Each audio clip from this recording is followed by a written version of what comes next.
Assalamualaikum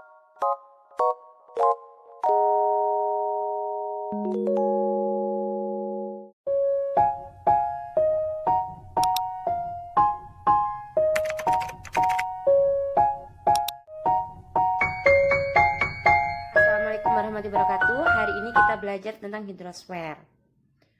Perhatikan globe atau tiruan bumi ini. Kalian bisa lihat bagian yang biru itu merupakan perairan. Perairan di bumi itu sekitar 70%. Sedangkan untuk daratannya hanya 30% yang ditandai dengan warna hijau. Air merupakan bagian yang penting bagi keberlangsungan hidup. Fungsi air diantaranya yaitu untuk membantu proses fotosintesis pada tumbuhan. Jadi tumbuhan selain membutuhkan matahari dan tanah, dia juga membutuhkan air. Selanjutnya manusia. Manusia membutuhkan air untuk menjaga metabolisme tubuhnya. Air juga berfungsi sebagai sarana transportasi perairan laut seperti penyeberangan kapal feri. Selanjutnya, air juga sebagai sarana rekreasi untuk tempat berwisata. Dan yang terakhir yaitu air sebagai tempat kehidupan biota laut. Ubur-ubur, paus, lumba-lumba, dan sebagainya. Lalu, kalau menurutmu fungsi air yang lain apa ya? Tulis ya di kolom komentar. Begitu banyak fungsi air dan makhluk hidup yang ada di bumi selalu menggunakan air pada kehidupan sehari-hari. Lalu, apakah air yang ada di bumi dapat habis? Jawabannya tidak, karena air memiliki siklus yang disebut siklus hidrologi atau siklus air atau daur air. Apa itu siklus hidrologi?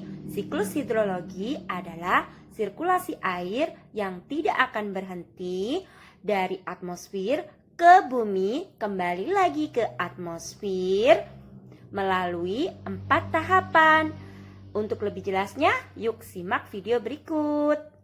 Siklus air dimulai ketika matahari menyinari air di permukaan bumi, seperti air laut, danau, sungai, tanah.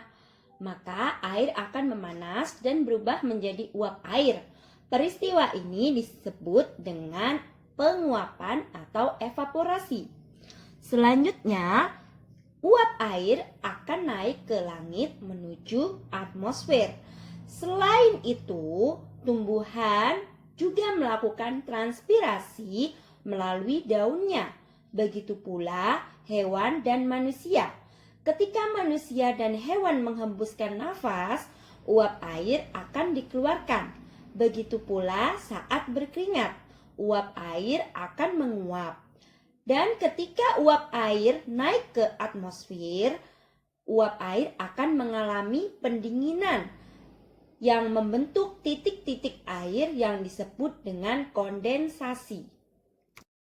Titik-titik air tersebut kemudian bercampur dengan partikel debu dan gas di atmosfer, kemudian membentuk awan.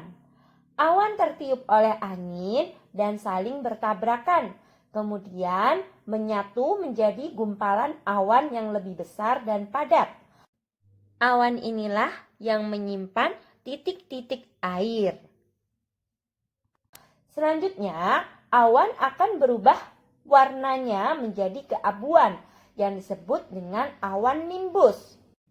Saat awan sudah tidak dapat menampung titik-titik air, maka titik-titik air tersebut jatuh ke bumi yang disebut dengan hujan.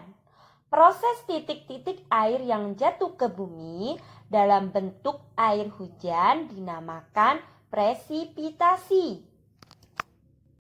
Selanjutnya, air yang jatuh ke bumi sebagian ditampung ke perairan seperti sungai, danau, rawa, laut, dan sebagainya. Sementara itu, sebagian yang lain akan meresap ke dalam tanah menjadi air tanah yang biasanya kita gunakan dalam kehidupan sehari-hari. Peresapan air di permukaan bumi inilah yang dikenal dengan infiltrasi. Dan siklus air pun akan kembali ke tempat semula, yaitu saat matahari menyinari bumi.